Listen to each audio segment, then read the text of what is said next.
Question: why is the holy month of Ramadan called Ramadan?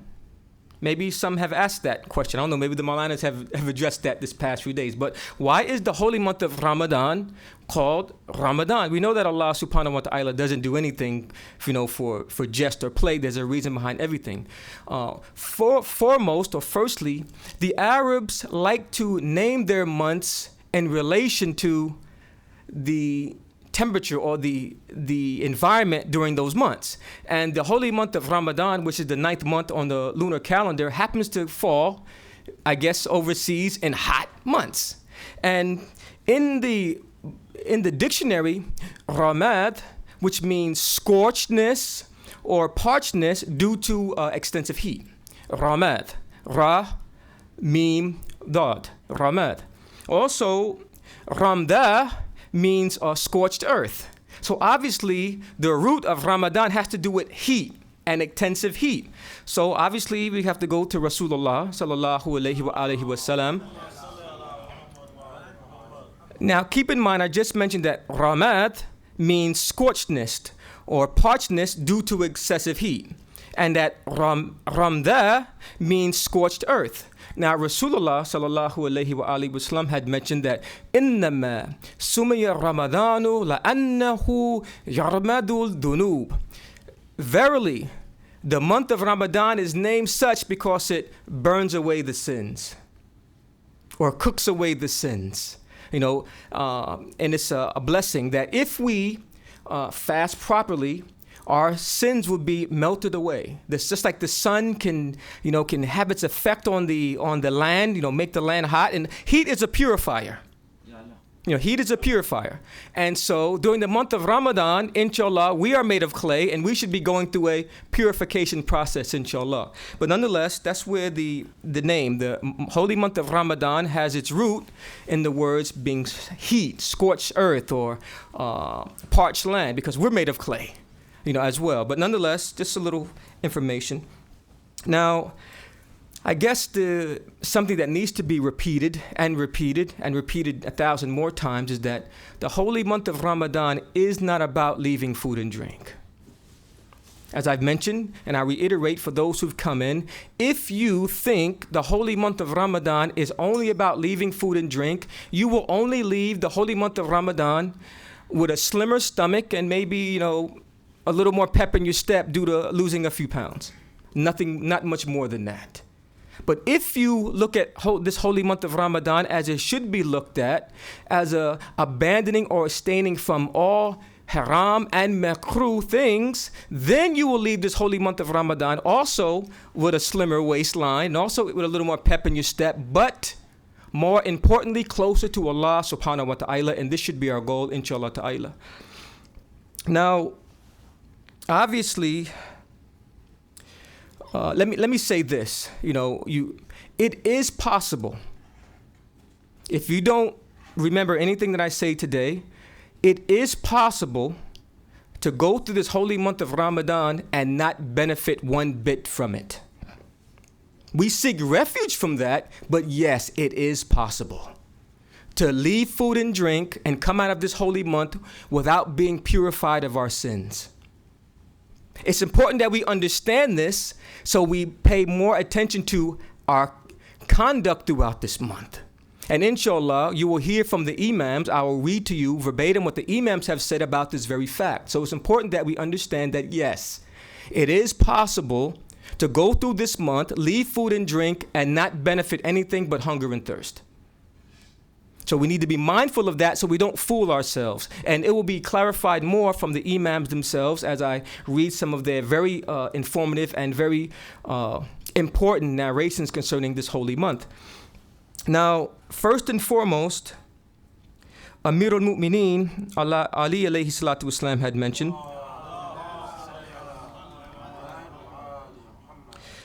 too many are fasting ones who suffer nothing but thirst. Likewise, too many are the worshippers who suffer nothing but fatigue. How wonderful the sleeping and eating of the courteous ones are.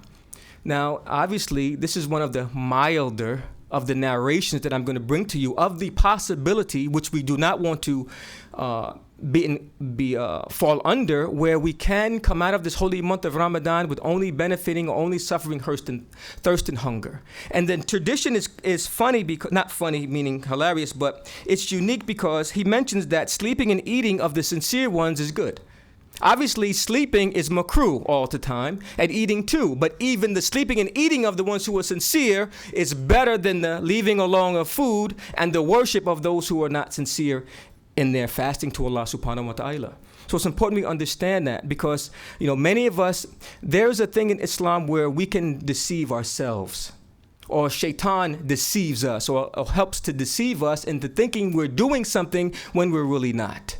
So it's important that we go into this month knowing that, yes, it is possible to go through this month and, not benefit from it. And we seek refuge from Allah from this unfortunate fate.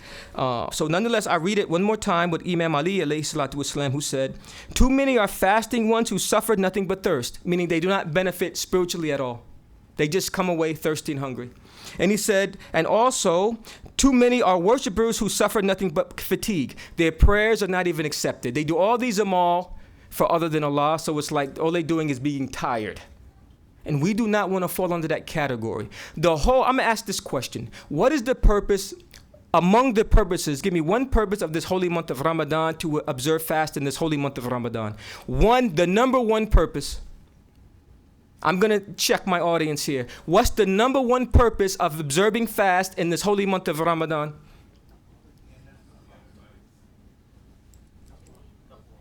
To get closer to Allah subhanahu wa ta'ala, to establish piety.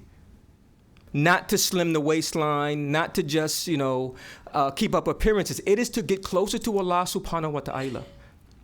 And obviously I only heard a few people say I should have heard more mumblings and more voices or more lips moving. The purpose of this month is to get closer to Allah subhanahu wa ta'ala.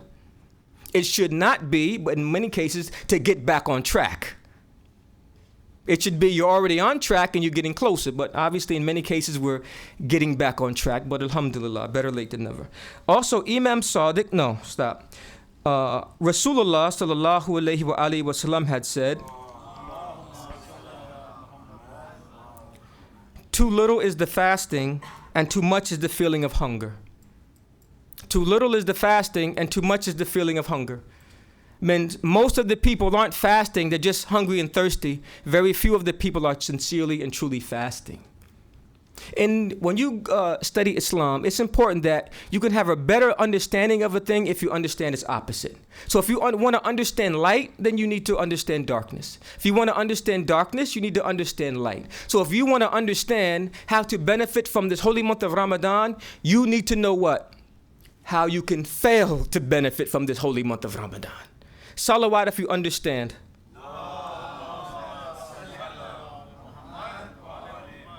And so understand that, and the imams will clarify, just, you don't wear the veil, or you don't offer prayers, or you cheat at business, and you just, stay away from food and drink, you're not fasting. You're not offering prayers, but you're staying away from food and drink and saying, yes, I'm fasting. No, you're not. You're not observing the veil, and you're walking around hair out. The imams have mentioned that your skin needs to fast. Your eyes need to fast. And yes, quote unquote, your hair needs to fast, etc., to be fasting. Food and drink is bottom of the barrel. And the imams will clarify it in more straightforward terms than I can even think about mentioning. But it's important you understand that to be fasting, we need to be obeying what Allah subhanahu wa ta'ala has prescribed, avoiding what Allah subhanahu wa ta'ala has told us to avoid, and even staying away for things that are makruh, meaning things that are disliked. Under normal circumstances, we like to graze our cattle in that gray area.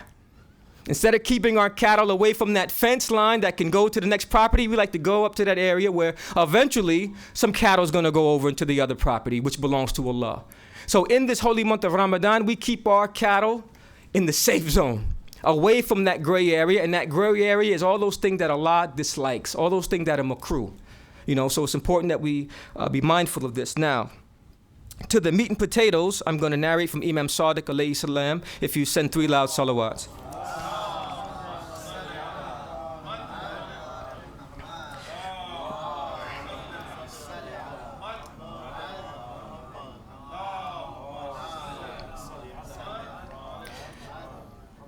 And I just got an epiphany. So just before I go into these narrations, it's important we understand that fasting has also been prescribed, one of the philosophies among many philosophies, to make the poor and the wealthy equal, at least for a few moments.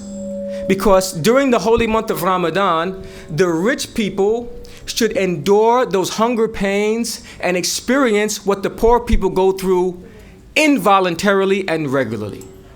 So if someone rich fasts and goes without this food and stomach becomes a knot, and they're voluntarily doing this, it should make them in tune. They should be saying, wow, I need to be more compassionate to the poor ones who have to go through this regularly.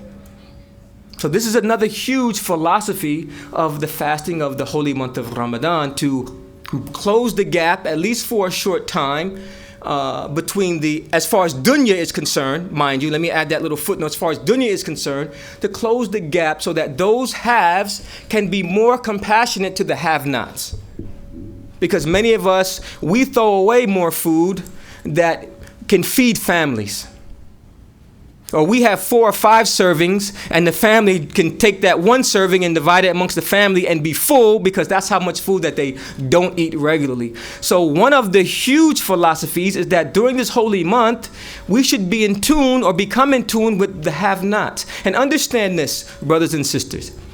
Fasting is starting tonight. You do not wake up, eat suhoor, sleep all day long, wake up for a few moments, have iftar, and then stay up all night. This is not fasting. You go about your regular routine, but now you go through it with the hunger and pain of thirst. Don't stop your routine. It is playing with a lot. I've heard about it from many countries who will shut the whole country down and only open up at nighttime. Everybody's sleeping all day long, and then they'll wake up at nighttime, break their fast, and stay up all night and sleep during. This is playing with Allah subhanahu wa ta'ala. You're supposed to endure the hunger and thirst. Don't take any days off of work. If you have a workout schedule, continue your workout schedule. If you ride mountain bikes during the day, continue riding your mountain bikes. Just don't bring any water with you. We're not trying to play with Allah subhanahu wa ta'ala. We're only missing one meal. Instead of having 3 meals, we're having 1 in the morning, 1 in the evening. Many of us, we can be so busy chasing the dollar that we'll forget to eat anyway. Oh, subhanAllah, I forgot to eat. And it's evening time. You've all gone through it, male or female alike. Been so busy, like, wow, I forgot to eat. So it's not about the food and drink. That's the easy part. It's about refraining from what is haram. And everything has a right. The right of our fasting, the fasting itself has a right. Our eyes have a right. Our eyes must fast. Keep them away from things that are haram. If you don't do it normally, you must do it in this month. Your ears have to fast. If you don't do it normally, you have to, in this month, keep them away from hearing things that are haram. Or even things that one Maulana says haram, the other Maulana says it's makruh. Keep away from all of that. It's not just what is haram, also what is disliked. So all of this gray area, all of the dispute, you should be saying, my only motive in this month is to get closer to Allah subhanahu wa ta'ala. Your eyes should be fasting. Your ears should be fasting. Your tongue should be fasting. Your hands, your feet, everything should be fasting. Your hair, your skin should be fasting to have a successful fast. Then you'll see, inshallah ta'ala, when you come out of the holy month of Ramadan, you will feel different. And when I mean different, spiritually different. Trust me, many of us come out of this holy month and don't feel anything different. But the beard grew, and you're going to shave it off as soon as the Eid is over anyway. Inshallah, we don't do this like last Ramadan or the month prior. I've seen all of these trends. The holy month is also evidence against us, because even the weak in faith get stronger during this month. Even the munafiqun get better in this month. And the pious should even get better. But everyone gets better in this month. So it's proof that if we can do it for 30 days, we can do it for 360 something days. So it's evidence against us.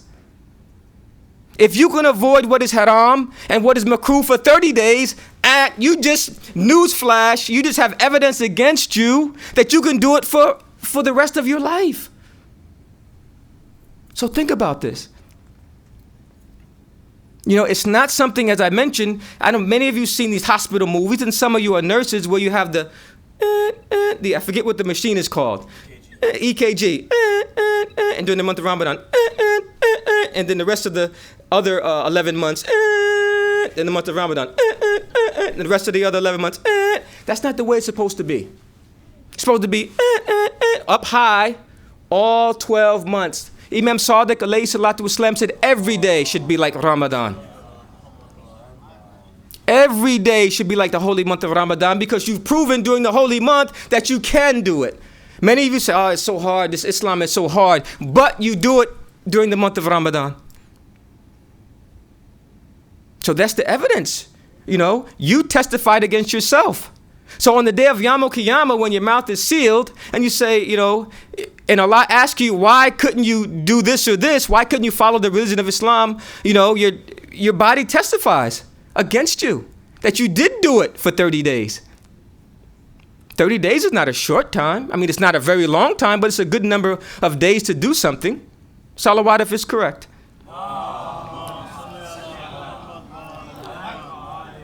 So it's important that we don't deceive ourselves. As I've been mentioning on many lectures and many khutbah, we need to get off we need to get off the treadmill where we're not advancing, where we're like, man, I don't know why. You know, we have to do it the right way, with the right niyat, the right intention, to get closer to Allah subhanahu wa ta'ala, not because you've been doing this since you can remember. It should be everything that we do in Islam, not just Saum. Everything that we do in Islam should be to get closer to Allah, not because it's something you've been doing since you can remember. Why do you do this? I don't know. I've been doing it since I can remember. My family was doing it and I just do it. This is not accepted. It needs to be to get closer to Allah. Qurbatan ilallah. To get nearer to Allah subhanahu wa ta'ala. And this month is the month to do it. If we do things properly, we will come out of this month like a baby just born sinless. I don't know about you guys, but I need that. You know, and it takes, and it's not hard to do. It just takes to be conscious of Allah subhanahu wa ta'ala. But many of us have this misconception that we do these things. I grow the beard, beautiful beard. You know, I can't really grow a beard. My beard curls up in itself. Beautiful beards and grow like, mashallah, man, make dua that I can get that. And then, Eid. Or fighting at the Eid. Or fighting and arguing during the holy month. Then we're not fasting. But inshallah, whatever I can say, me and Maulana was speaking. He said that for this month, he's going to read from Najib Balagha. He's going to let people hear his community, hear the community that he's speaking over, hear what Imam Ali has to say. If you think that any Maulana can hit you on the stick, the proverbial stick, Imam Ali, brings the pain. But he does it beautifully. Well, you say, he just chews you out and make you say thank you. That's how elegantly he does it. But he brings the pain. And this month, inshallah, maybe you guys too at home open up Najib Balagha. You'll be like, wow, Imam Ali, boy, he's bringing the pain. He's bringing the fire concerning this religion and how we should be doing things. But nonetheless, now, as promised, I'm going to go to Imam Sadiq, alayhi salatu wasalam, and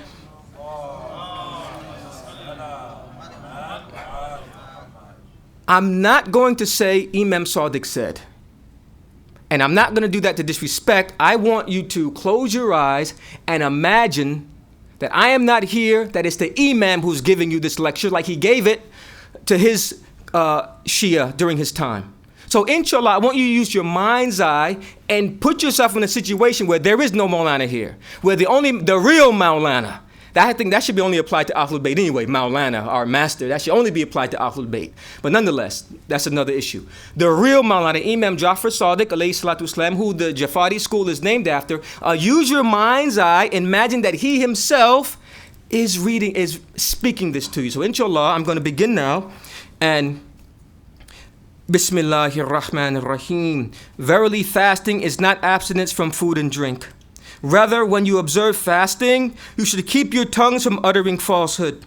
and keep your sights from seeing forbidden views, and do not engage yourselves in disputes, and do not envy each other, and do not backbite each other, and do not quarrel with each other, and do not swear, whether falsely or truly, and do not insult each other, and do not revile each other, and do not wrong each other, and do not engage yourself in shameless matters, and do not be bored, and do not be careless of mentioning Allah, Almighty Allah, or the prayers, and abide by silence, quiet, patience, truthfulness, and avoidance of the evildoers, and avoid perjury, lying, slander, contention, evil thinking, backbiting, and tale-bearing. And ready yourselves for the next world and for your happy days. That is the event of the rising Imam from the household of Muhammad, peace be upon all of them, expecting that which Almighty Allah has promised you, preparing yourselves for meeting Almighty Allah with tranquility, solemnity, piety, submission, and humiliation of the slaves who fear and hope for their masters.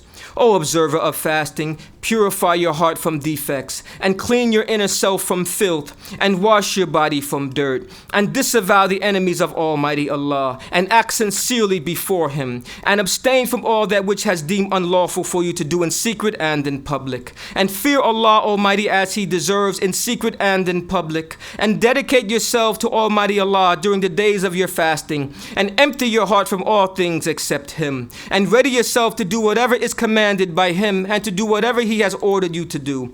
After you do all these, only then are you considered fasting for the sake of Almighty Allah as truly as it should be. Carry out all that which He has ordered you to do. But if you violate any of these things, this will decline the degree of your fasting. My father narrated that when the Holy Messenger of Allah heard a woman who claimed observing fasting insulting one of her bondwomen, he summoned the woman, brought her some food, and ordered her to eat. She said, I'm observing fasting, Allah's Messenger. But the Holy Prophet answered, how can you be fasting while you have insulted your bondwoman? Verily, fasting is not abstinence from food and drink. Rather, Almighty Allah has decided fasting to be a screen from the other spoken and done evil doings. Too little fasting, and too much is the feeling of hunger. Allahumma salli ala Muhammadin wa ali Muhammad.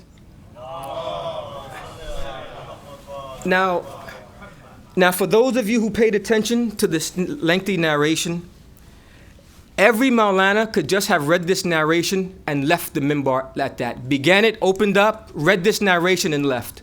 There's nothing more that needs to be said. I don't know what your parents taught you that fasting was, or the patriarch or your family, or this person or that person taught you what fasting was. Obviously, to do what the Imam said, we need to bolt ourselves down in the houses, bang wood against the door and do not leave our house, because it seems like it's almost impossible to abide by what he said to do.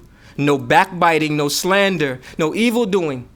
And these things, understand this. I didn't bring this narration because I'm pretty sure the other Maulanas have mentioned it.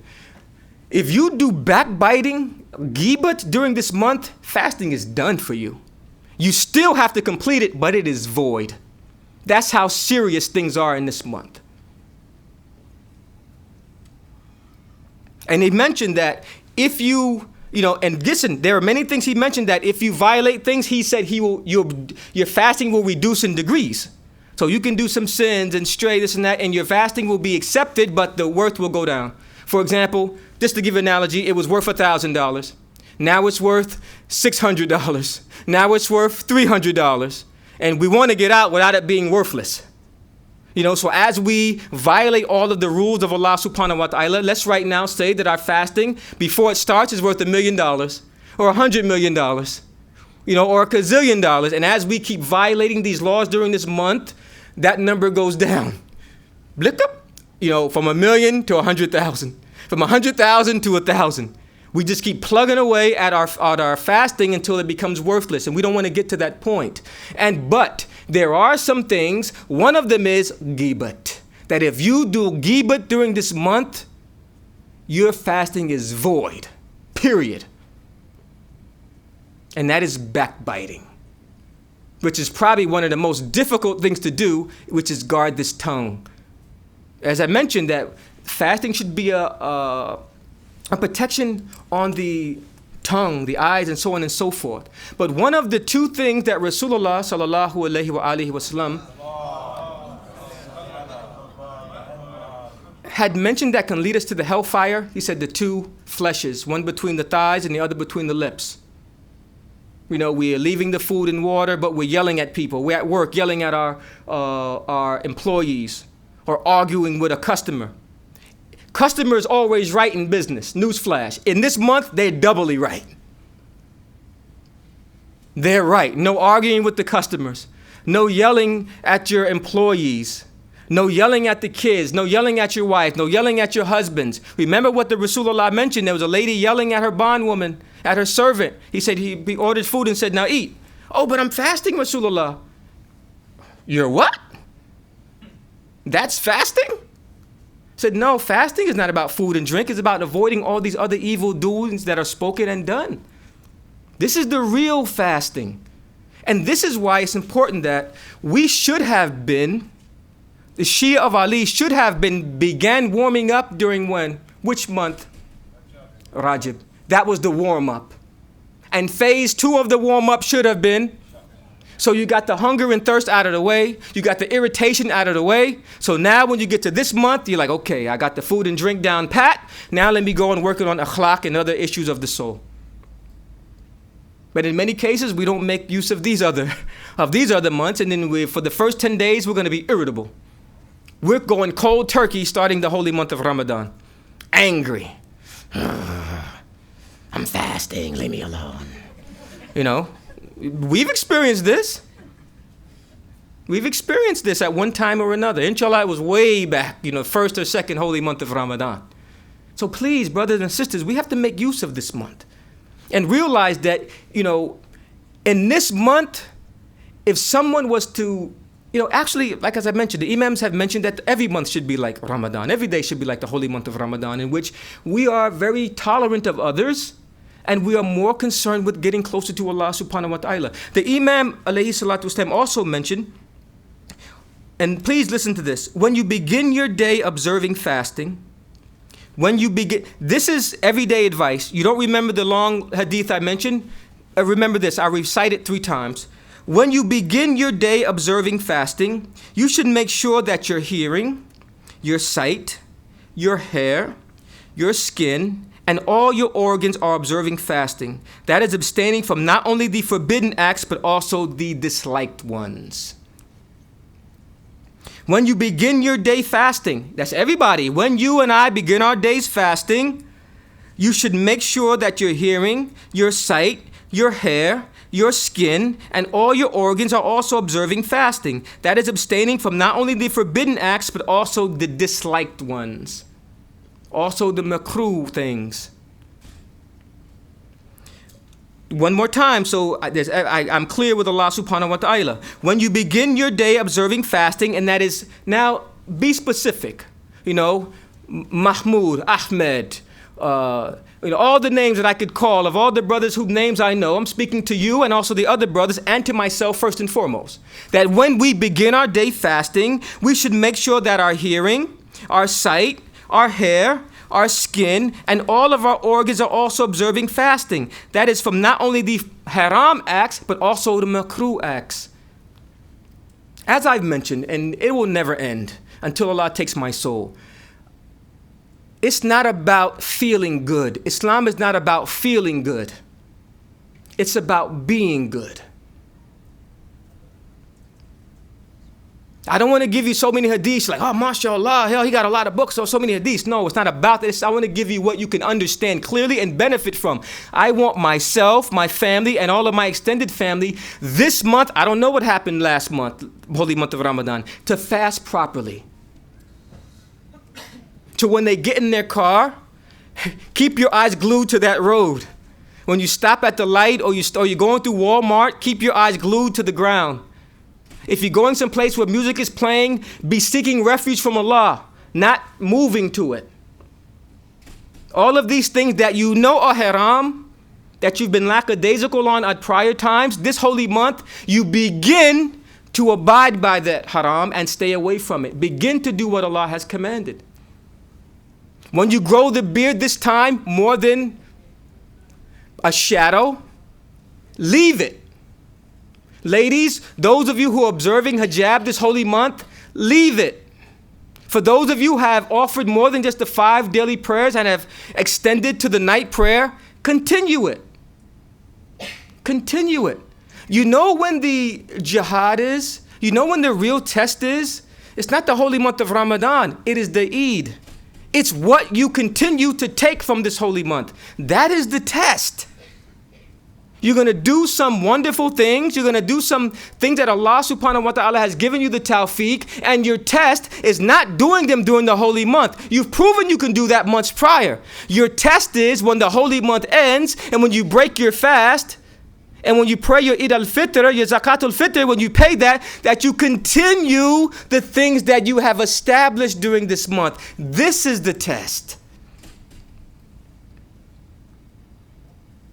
This is the test. As I mentioned, I've seen it, especially with our young teens. Our teens right now, facial hair is growing. Some of our adults, facial hair is growing. Because they know, I got to do it. I want to do it through this month. This month, I'm going to be religious. If you could be religious 30 days, you can be religious the rest of your life.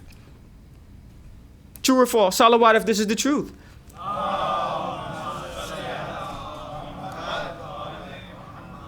But understand this. And I'm going to say this with no jest. I'm going to say this with seriousness. That those of us who are doing things that are shaky with Allah, bare minimum, or borderline sinning, depending on your marja, you better find out what it is quick. Because if you go through this month doing it, call up whatever Ayatollah you want and let him finish the rest. This is how serious it is. If you go through this month and are sinning against Allah, then you're not fasting. And as I've mentioned, please understand, if I right now were to just run down a list of questions about do's and don'ts of this holy month of Ramadan, things that are wajib, things that are makruh, things that are halal, all of you or most of you would get 100. But when it comes to practical application, this is where we fall short. Salawat if this is true. And this holy month of Ramadan is going to be our best holy month of Ramadan to date. You're going to have one of the best speakers, if not the, and Sheikh Hamza Sadiqa. You're going to have other great Maulanas coming and visit you. And they're going to be giving you information upon information, workshop upon workshop. The key is application. There's very few hadiths that can be narrated that you have not heard. There's very few topics that any Maulana can speak that you've not heard already, sometimes 4 and 5 times before. But this time, inshallah, it should sink into the qalb, to where we begin to apply. Salawat ala Muhammadin wa ali Muhammad. Inshallah, we ask the Sheikh Hamza Sadiqa to come and join us, inshallah.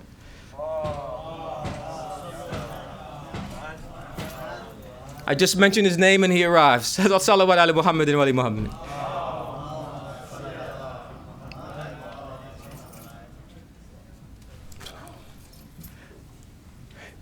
As I've mentioned, brothers and sisters, that inshallah, this is the month where we prove to ourselves and Allah subhanahu wa ta'ala what we are capable of righteousness, piety, and obedience. And as I mentioned, the test is not doing it during this holy month of Ramadan because we've done it before. The test is when the Eid comes that we continue this. That we continue the amal that we've established during this month. That we've continued to practice the sunnah that we begin to practice this month. This is the test. We have to get off this proverbial treadmill. We have to begin to advance. And Allah subhanahu wa ta'ala, out of His mercy and kindness, has given us this holy month of Ramadan. And as Rasulullah sallallahu alayhi wa alihi wa sallam had mentioned, that this is the month where the sins are burnt off.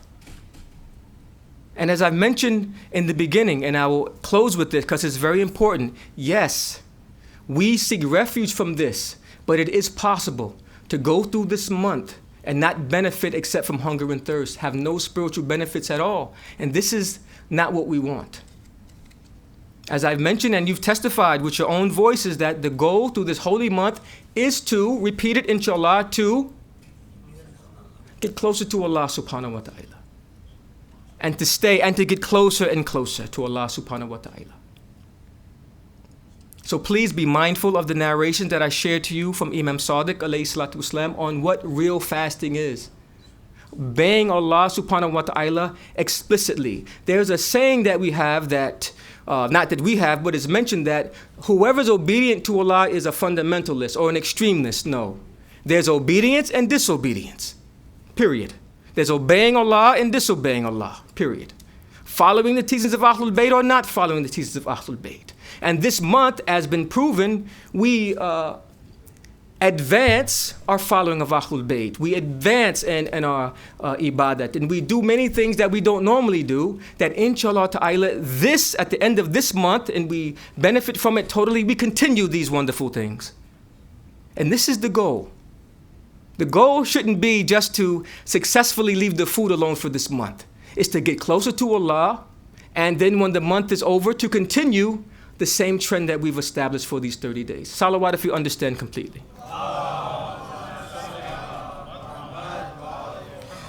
We ask Allah subhanahu wa ta'ala for the blessings and tawfiq to be on the right path, for the wisdom to understand His guidance, to hasten the reappearance of our Imam, and to make us His helper when He comes. Allahumma salli ala Muhammadin wa ala Muhammad.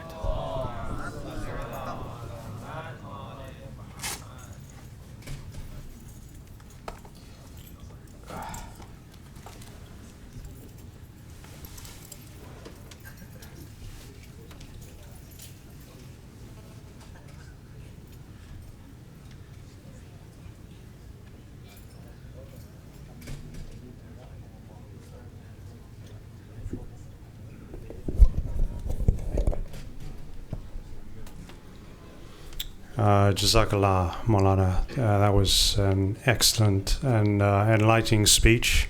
I think everybody agree that the lessons I think that we take away in this holy month from what we've been educated today, that may Allah grant us the strength and the will to observe the teachings today and that we achieve nearness to Him. Please recite a loud salawat for Maulana and for an excellent speech. I would like to invite Maulana Hamza Sadagar. I know he's had a bit of an event or uneventful journey, but I understand that you've received your luggage. Please allow salawat for Maulana as well. Just one other reminder, we'll start with our two prayers today on both sides. I think you recall we'll alternate. So inshallah, what I would ask today is Maulana, if you can kindly lead the prayers in the Sea Hall today, and ask 5 volunteers to join Maulana for the prayers in the Sea Hall, and then as of now we'll just alternate every day on both sides. Sorry for any inconvenience, but inshallah it'll work out. Jazakallah. Loud salawat, please.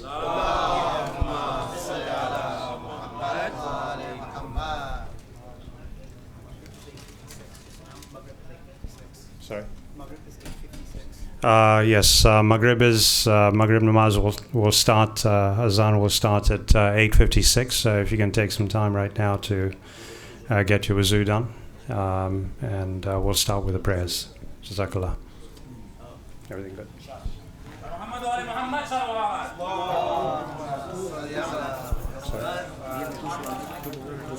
Yes, we're all in here.